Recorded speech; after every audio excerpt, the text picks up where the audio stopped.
All right, so let's start off in the D tier. And the first dungeon that will be in the D tier today will be The Other Side.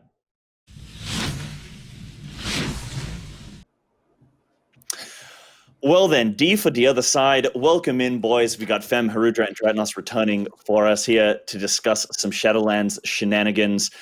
Now, ladies and gentlemen, we're in the final stages of, I guess, the beta or the expansion. PTR is on, or the pre-patch is on the PTR. The game is getting polished. The dungeons are looking mostly complete. Affixes are being tweaked. Mythic Plus is shaping up in Shadowlands. It's looking good. Now, Fem, why don't you start us off? What single thing are you looking forward to most in Shadowlands? That could be anything, not just a dungeon or something. New things. Because New thing. I'm bored with BFA. So new things are welcome. Just like the whole excitement of running through the portal and getting fresh bags and everything. Hell yeah! What about you, Herudra? Oh, sorry, go on, Fem. No, were you just saying it was nice? Yeah. Hell yeah, dude. And yeah, sorry, Herudra, go ahead. I would say I'm looking forward to the raid. I generally find the new raids to be enjoyable. I think that's one of the things that Blizzard generally do very well is designing raid encounters. Then having played ARMS a little bit on beta, I'm looking forward to the ARMS rework that Blizzard must be hiding in their wings somewhere in a dusty corner. But we'll see about that. It's somewhere. Dude, have you seen the DPS loss that ARMS gets for going Venthyr? It's like like all the covenants are DPS 32% over Fury. Yeah. That's unfortunate. Yeah, it is indeed. I'm looking forward to the raid as well.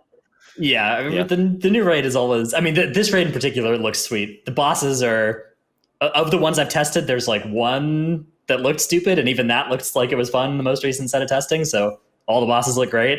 That's gonna be a good time. Yeah, I mean, even that was made. They made it fun though with the most recent testing of it. I think pretty fun. It was bugged beyond belief for like the first 45 minutes of testing, but it was still a lot better than like it was something I think would actually be fun now. Yeah, I mean that's why we do the testing, right? To get those bugs out of the way, so that upon release everything's looking crisp. Yeah, I think the raids always do super well. Like the raids have been phenomenal since I can remember. But I mean, we kind of mentioned covenants there a little bit briefly there, Dratnos. You threw that in. What sort of impact do you think covenant choice with these dungeon bonuses are going to kind of have on the average player? What do you think, Fem? I don't know, actually, because I feel like they're not going to be well balanced, and people will get mad because right now in beta, people are complaining, right? And there's a lot of outrage on Twitter. But once the general player base gets into the game, I think there will be Blizzard will have to do something, because there's no way in hell they balance everything properly. There's no way. Mm-hmm. I mean, the problem is that they're different in design, right? It's not something you can fix just by number tuning, because the abilities are essentially different in what they do. Yeah, but you can still make something, completely useless into something that you at least want to press, Yeah, there's some covenant abilities that are DPS loss to press, which is bad. Are those going to get like, obviously the more that we make Blizzard aware of those things and say, hey, this is a DPS loss, I mean, hopefully it kind of gets corrected from there. And obviously by giving that feedback, hopefully those things change. But I think I'll weigh in on this a little bit, but like when you have certain covenants that actually interact with your spec compared to some that don't, I guess there's kind of a disparity there in a sense. But yeah, what do you? Anything you wanted to kind of weigh in on there, Dratnos, with the covenants? Yeah, I mean, I think that definitely it's going to be rough for players as things need to get balanced. Like if we look at corruption, for instance, a large number of corruption effects needed balancing between when 8.3 came out and now. And many of those corruption effects are as simple as, a stat proc as well. Echoing Void, of course, we got on the screen is a big one. But in addition to that, stuff like Void Ritual, Twilight Devastation, Versatile, Gushing Wound, Infinite Stars, Twisted Appendage, Obsidian Skin, that's the Mott weapon for strength, like two-handed strength users. Surging Vitality, Deadly Momentum. I'm out of hands now. I'm out of fingers. Avoidant also, though. There are a lot of corruption effects that got tuned in either direction. And many of those were as simple as a certain amount of a stat, right? So when we get to things that are more complicated, like the Soulbind interactions, like the interactions with the actual Covenant abilities themselves, I think that it is likely that they're going to need to be balancing changes to these as we go on. And much like somebody who has cleansed a Void Ritual and then it gets doubled in power, you're going to be a little bit unhappy when when it turns out that Covenant you left, you now need to go and rejoin because they've doubled its power because it was a DPS loss before and they were like, okay, we got to fix this. That's okay. Just keep one of those covenants in your bank for when you need it later. All will be well. Yeah, so you can actually do that. Is the thing. Oh? You can get all the way through the quest, but not actually finish it to rejoin your old covenant, and then you can just do it without the wait once, but you can only have one of those like banked up. So that's going to be a strategy that, if you're somebody who wants like Mythic Plus and Raid, you can do that once every couple weeks and actually do both. Actually hacking. Dratnos, you've heard it here first, folks. He's actually hacking the game. Well, now that you said once every it, couple of weeks. It's going to get fixed. There's no way they'd fix that now. It's like Keystone deletion, right? Where it's like a hacky way to actually do what you want to do. And there's no way it'll survive. Welcome in, by the way, Nagura. Thank you for that massive host. I appreciate that. Welcome into your viewers. And we're just kind of underway here with the Shadowlands talk. So based on that, then, I mean, we've obviously discussed the Covenants and how that will have an impact, but we know with the dungeon specifically, I mean, if you go into Halls of Atonement and your Venthia, then you can take control of some of the bats and they will actually assist you. We've seen in Mists of Turner Scythe, you can unlock certain routes through the dungeon and gain like stat buffs and res points and all that kind of stuff. Do you think this is going to create more or less opportunity for the wider player base? If anyone's kind of really passionate about that one, I don't know, Herudra, you jump in. I think it adds some, whatever you want to call it, flavor to the casual player base, but I think it's just annoying for anyone who plays the dungeons at a like not even high level, just because you might get excluded from a dungeon based off you having the wrong covenant, essentially. So I think the issue, which I think most people would consider an issue with being unable to get into groups because you're not the right spec or class. Now, on top of that, you have to be the right covenant, or at least you need to have, like, if you have a full group, you don't have a Ventia, then you're completely locked into, you need a Ventia as the last spot. So yeah, we had the issue in Court of Stars back in Legion, where you essentially needed either a alchemist or a rogue, or it was just like you was at such a disadvantage at the first boss that I think in terms of making the dungeons like fair or competitive or whatever, and especially in terms of like a Mythic Plus setting, right, or like a tournament setting, it's I don't like the design of it personally. Yeah. But I guess as well, like, I mean, like you say, our last spot needs to be a Venthia. So does that not create opportunities for people that have gone that way to now get invited to your group, whereas normally they wouldn't have? And within that, I mean, because each dungeon has a different connection with each covenant, like your covenant is always going to be beneficial somewhere along the line. I mean, when you're pushing keys, you're not only doing one dungeon, you're doing whatever key you end up rolling, right? So how do you think that's going to end up playing out?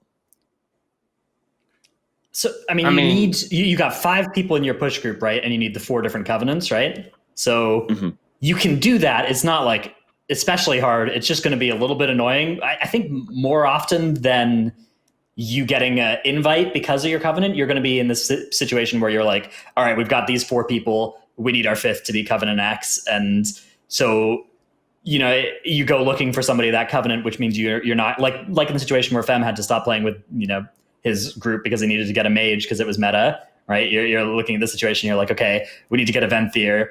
What can play Venthyr and be good? And that narrows down to not just a Venthyr of any of the 12 different classes, but like one of a select set of Venthyr specs that will work really well. I don't know. I mean, certainly, yeah. In some cases, there's going to be a group that's like LF Venthyr, and you're like, oh, I'm a Venthyr. This is awesome. So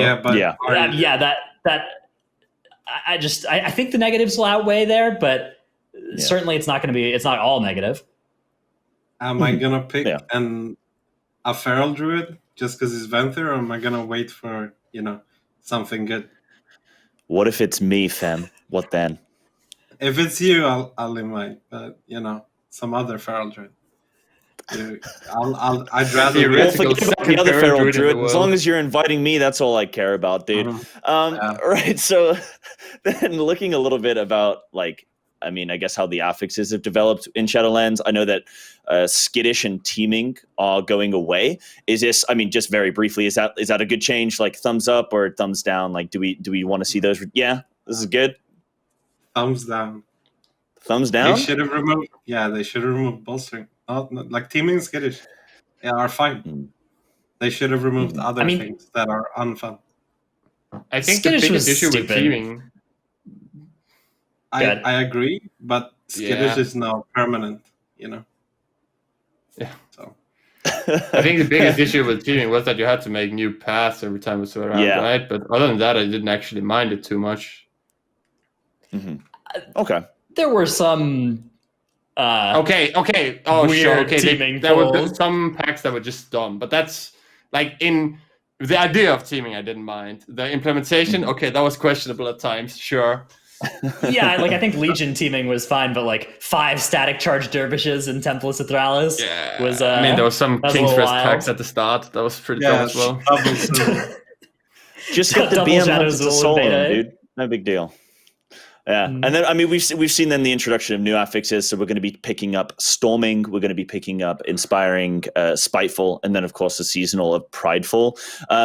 Prideful is a big one. I think for me as well. Like if you have the bosses tuned around Prideful, but you wipe, and so you no longer have your Prideful buff, can you still kill the boss?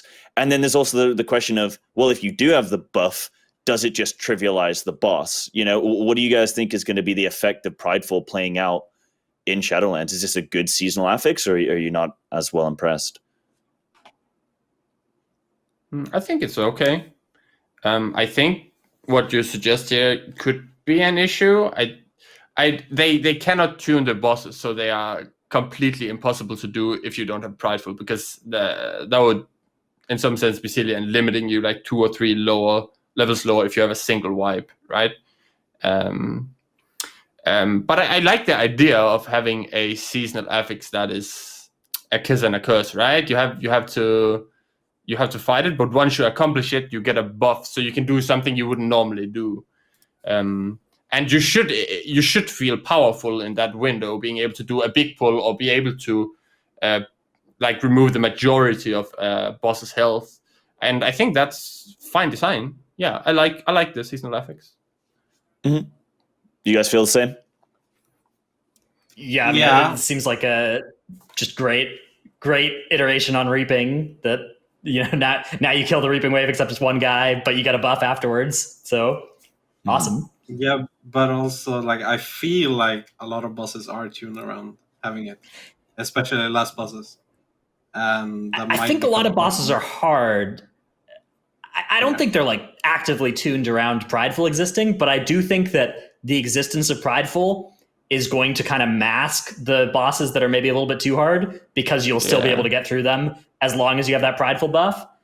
And I think there will definitely be a lot of cases where there are some keys that feel impossible after you wipe once. It's kind of the opposite of Reaping season, where Reaping you knew after you wiped that you were going to go get one zombie buff and the boss was going to eventually fall down. But this time it's really important you kill it the first time. Otherwise you kind of get that feeling where you're like, all right, we got to wait for Bloodlust again, except Bloodlust is never coming back up. Bloodlust is gone forever. Yeah, I mean, and it's going to be interesting to see how that plays out with like Tyrannical and Fortified. Like, obviously on Tyrannical week, you might just be like, oh, thank God we had the Prideful. But then on Fortified, it's going to feel like the boss didn't even exist. But we'll kind of see how that one ends up playing out. And I wanted to then kind of cover how the meta might change with some of these. I mean, we've seen that Grievous and Bursting are getting a change as well, where Bursting is going to be able to be dispellable. It's going to be a flat damage. Grievous is going to be able to have ticks taken off of it, or stacks taken off of it via direct heals. Do we think we'll see a shift in the healing meta? I mean, obviously that's not necessarily yet kind of employed, but do we see like Priest Healer coming in with big master spells on Bursting and that kind of thing, or not so much? Is Resto going to reign as king still? What do you think, Fem? You seem eager for that one. Yeah, it's nothing's gonna change healing meta-wise. Like Paladin might be bad in the beginning and then get good later, but Druid is still gonna be the number one, at least to start with. I think they have too good of a toolkit for M+, and Blizzard can't. Like their mastery is the problem, the root of the problem, because they cannot tune it to be good in raid, because then it will be busted in M+. So, So delete Resto Druid. Yeah, I'm all for it, actually. Yeah, sounds good. Do you guys concur? You guys think it's going to be pretty much constant? I would. Yeah, I mean, the change is a big buff, a major buff to Priest, in fact. I think there's some... I've heard there's some interaction with Grievous and with the way disc heals, that it just removes that removes Grievous right away. But yeah, I would suppose that the utility that Druid brings is like unmatched by any other healer. Yeah, I think for every step. So first of all, I think it'll probably be less bad to not be playing Resto Druid than it was like at most of BFA's history, where it was like you were actively throwing if you weren't playing Resto Druid in the majority of the seasons this expansion. I think that it's going to be closer. I think it'll be more reasonable to play the other stuff, and you'll see a more diverse top of the ladder. But I still expect to see Orange at the top and being the most one, because it's just they just have like 10 utility abilities. You know, every time they make an affix like Bursting and they're like, okay, we're going to change this so that Priest is good against it, they make a new affix Inspiring that, you know, Root is single-handedly answers and no other spec answers it that well from the healers. And anytime a healer can do a job like that, it's always going to be the healer's job, right? Like you're trying to tell the mage to spend a global when the healer can do it. It's not going to happen. For sure. Yeah, I mean, maybe mages it's aren't just even going to spend that global. To... Go on, sorry. They're just the mages are like even if there was nobody else who had a crowd control ability, I still don't know any mages who would press polymorph. They're like, look, man, I'm combusting. I can't. I don't think I've ever seen a dragon's breath in my life, actually, now that you mention it. Yeah, I think maybe it's just Blizzard's attempt to kind of reduce the range between like how strong Resto Druid and as you mentioned, Fem, like Holy Paladin will become comparable to, say, Priest and stuff being able to kind of enter in the fray there. But I know that we are short on time, guys, so I will kind of just bring this down to like a quick fire round. We've got a few systems that are going to be entering into the arena now. We've got legendaries. We've got tier sets eventually planned in this expansion. We have the new Mythic Plus weekly cash system. Sockets are going to be potentially more easily farmable. Are these good peripheral changes? Are you guys happy seeing these? Are you excited about, like, you know, the new Mythic Plus weekly cash, for example, being able to get duplicate items and whatnot, which we know is a problem. It's not actually intended. What do you think, Dratnos? I think all those features you mentioned are great. Yeah, legendaries that you can target, awesome. Upgrade on legendaries. Weekly vault, great. You know, you can get your same items as you could do in BFA with the same effort, or you can get more choice with more effort. And then sockets being farmable, or they can drop for you randomly. Perfect way to get luck and, you know, deterministic craft or deterministic item drops in there. I would generally agree with Dratnos. I think the only concern I have is that the way that it's good that you can target the legendaries, but if they at any point tune any of the legendaries, the way you obtain them will set you a lot behind. Essentially, you spend this currency that you farm up over like 4 weeks or whatever. And then you target your legendary. If it's retuned, then it's just game over and you play with no legendary, right? So they need to hit the legendary spot on or not tune them at all during progress. Otherwise, it's gonna be a major issue. That's just for this first tier, though, right? Yeah. I mean, eventually, I assume everyone will get it, but they'll probably implement some upgrading system to them down the line. So that could be an issue, but otherwise, I think the systems you mentioned are fine. Yeah. Mm-hmm. That's good to know. Fem, you added anything to weigh in there? You kind of happy with it and everything? No, I'm happy with it. I just would love to be able to test my conduits on the beta. You know, if we could get it's that coming. fixed. That's kind of important for Shadowlands. So, you know. Dude, I had my whole soulbind disappear the other day. Like, not even just my conduit, my soul. I couldn't even click on it, but it fixed itself, and I'm sure it will go live all and well. Guys, we got to wrap up shortly, but we didn't quite get to mention the AoE cap. It was something I did want to discuss, but it probably would have, we could have been here for a while with that one, but maybe we can save that for another day. I wanted to know, apart from the ripcord, what would you like to see change the most before Shadowlands release? Herudra, if you want to jump in there. Arms? Mm-hmm. Yes, okay. arms. Yeah, that's my class design. Some are good right now, some are not so good, and I think to an MMORPG, like, class design is completely essential. I never really understood the addition of random abilities that because of some class idea, when the specs have no use of them. That seemed really arbitrary. But yeah, make the classes good and the game will be good almost no matter what the rest of the game contains. Mm-hmm. Mm-hmm. You gentlemen agree? Anything else? Well, I mean, I'm sure you guys aren't too big on arms, but like, what's your thing? Bolstering? Yeah. Yeah, I think bolstering explosive or... I would hit bolstering and or explosive if I was looking at affixes. I think I would do the AoE cap, though, if I could pick just one thing that wasn't the ripcord to hit. Yeah, okay. Fair enough. Bolstering and explosive. Okay.